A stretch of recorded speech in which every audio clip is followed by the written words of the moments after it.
خبر د پاکستان سترې محکمې د پارلمان د منحل کېدو حکم رد کړی دی. نور حال را سره په ویډیو کې وګورئ او ډیو کلیک چینل در سره سبسکرایب کړئ. په سلامونو محرکلیکم. د پاکستان سترې محکمې د پارلمان منحل کېدو په اړه دغه هیواد ولسمشر علي فولوي پړې کې رد کړی دی.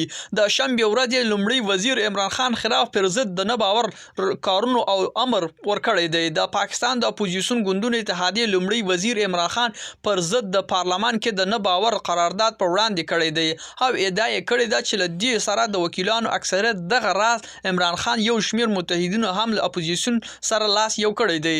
خو تیر یک شنبه په ورځ یې باید د پارلمان کې د نه باور رای اچولو شوی وای.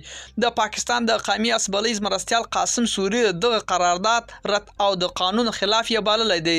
سترې محکمې د پارلمان مرستیال لخوا ملي اسمبلی پریکړې اساسي قانون خلاف بللی دی ترڅنګ حکم صادر کړي چې د پارلمان باید د همدې رواني اپریل د میاشتې په 9مه نیټه د باور رایه ګیري لپاره غونډه دایره کړي. که چیرې عمران خان د شنبې په ورځ د باور رایه ترلاسه کولو کې ناکامه شو، د اپوزیسیون ګوندونو کاندید شهباز شریف چې د مسلم لیگ ګوند مشر هم دی بیا د پاکستان لومړی وزیر وټاکل شي. ملګرو، دا و زموږ چمتو شوی ویډیو. که ستاسو دې ویډیو په اړه کوم نظر پیشنهاد لري موږ سره په کومنټونو کې شریکوای شئ او د لا ښکلو ویډیوګانو لپاره له موږ سره پاتې شئ. تر بیا ښې چارې.